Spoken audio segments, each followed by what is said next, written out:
Hello everyone, welcome to this lesson from your General English course. Today we'll explore how to talk about past experiences using narrative tenses, which are key for effective storytelling in English.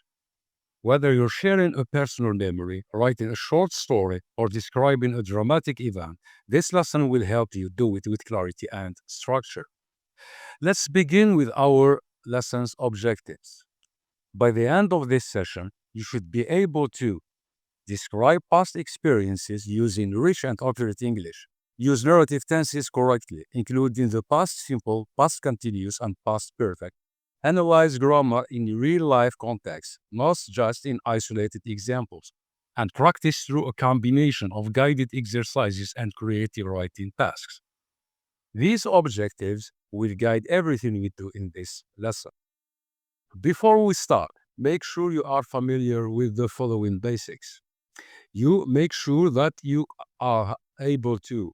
You know how to use past simple and past continuous, how to show time order in a story, some basic storytelling vocabulary like actions and emotions.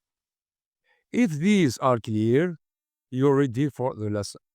Here is your warm up. What do you consider as a bad day at work? Think of something frustrating, awkward, or even hilarious. And now, how could a hippo be involved in one? Yes, a hippo. Keep that in mind because today's story involves one in a very unexpected way. Pause the video if you need to reflect or write your answers. There are no right or wrong ideas here. It's just a warm up for your imagination. Now, let's go over 5 keywords that appear in today's lesson. Realize, to suddenly understand something. Example, I didn't realize the door was open. Recognize, to identify something you've seen or heard before. Example, I recognized his voice on the phone. Disappear, to vanish from sight. Example, the cat disappeared into the shadows. Expect, to believe something will probably happen. Example, we expected the bus to arrive on time. Scream, to shout very loudly in fear or shock. Example, she screamed when she saw the spider. Make sure you understand these words before continuing. Let's now have our reading. Let's read a real survival story from a river guide. I'll never forget that day. It started like any other. I had been working as a river guide for years. The sun was setting, and we were reaching the end of the tour when something hit the boat.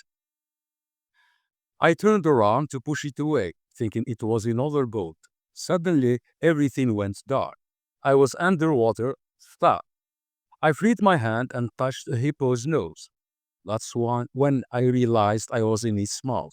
I tried to move, and when it opened its mouth, I swam away. But it attacked again, pulling me under. After a struggle, it released me, and my team rescued me. 2 years later, I was traveling on the same river. The hippo appeared again. On reminded me the place reminded me of the attack. I screamed and it disappeared. I'm sure I recognized the same angry hippo. Now, this story may be short because it's a summary of a news article, but it's full of emotion and a great example of how we use different tenses to show time, cause, and action. Now, let's check your understanding. Try to answer the following questions. You pause the video to answer one question at a time. The first question, what had the guide done before the attack? The answer is, he had been working as a river guide for years. Second, what was happening when the hippo attacked? The sun was setting and the tour was ending. What did he do after the hippo opened its mouth? He swam away. What happened 2 years later? He was traveling again, saw a hippo, screamed, and it disappeared. Okay, let's go over these answers. The first answer, he had been working as a river guide for years. Here we have a correct use of past perfect continuous to show a long-term action before the attack. The second, the sun was setting and the tour was ending. Here we have past continuous is used here to describe background actions. 3. He swam away. Here we have a clear, simple action that followed the moment of danger. 4. He was traveling again, saw a hippo, screamed, and it disappeared. Here we have a sequence of past simple actions showing a new event triggered by memory. Okay, you're doing well if you can distinguish past continuous for setting, past perfect for earlier actions, and past simple for storytelling. Keep practicing by retelling the story in your own words. Now, let's isolate these sentences and try to analyze them. Okay, now the first sentence we have, I had been working as a guide. Here we have past perfect continuous. It is used to show ongoing actions completed before another past action. The second, the sun was setting. Here we have past continuous. It is used to describe background setting when the main event occurred. Number 3, I turned around. Here we have past simple.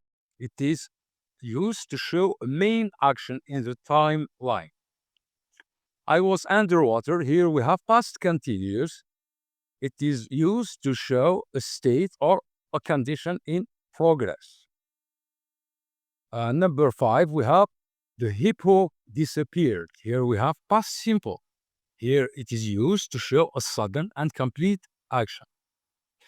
Now, understanding why each tense is used gives you control over your writing. Don't just memorize forms. Think about the functions. Now, let's reflect on what we have learned. We use the past perfect or past perfect continuous for actions that happened before the main story. We use the past continuous to describe what was happening at the time.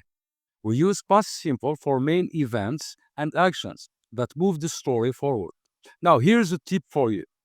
Think of these like camera. Past continuous is used for the setting. Past perfect is the backstory, and the past simple is the action shot. Now, to sum up, past simple is used for completed actions. Example, he turned around. Past continuous is used for background in progress. The sun was setting. Past perfect is used for earlier past actions. He had worked there for years. Past perfect continuous for longer actions before another action in the past. I had been waiting for 20 minutes before the call. These forms work together to create smooth, vivid, and clear storytelling in English. Now, it's your turn to practice. Try to do these tasks. Complete with the correct narrative tense. Put the verbs in the correct tense. Sentence 1. When I arrived, the guide was already started the tour. He to work as a river guide before he to become a manager. I to relax on the boat when something suddenly to hit it. We not expect a hippo because we never see one before. The tourist to scream while the hippo to move forward toward the boat. Okay, now here's the feedback. You take your time before you see the feedback. Now the correct tenses are as follow. When I arrived, the guide had already started the tour. 2. He had worked as a river guide before he became a manager. 3. I was relaxing on the boat when something suddenly hit it. 4. We weren't expecting a hippo because we had never seen one before. 5. The tourist screamed while the hippo was moving toward the boat. Okay, now after this task, here a free practice for you. You try to write a short narrative of 100 to 150 words, include past perfect, past continuous, and past simple. You may start like this, like the example. I had been hiking alone when a storm started. Now, to wrap up, we have learned today that we describe past experiences using narrative tenses, analyze grammar in context, and practice through activities. Now, here's your assignment. Try to complete the guided task, write your mini story, and try to record your story. Okay, thank you very much for watching. I see you in another video. Goodbye.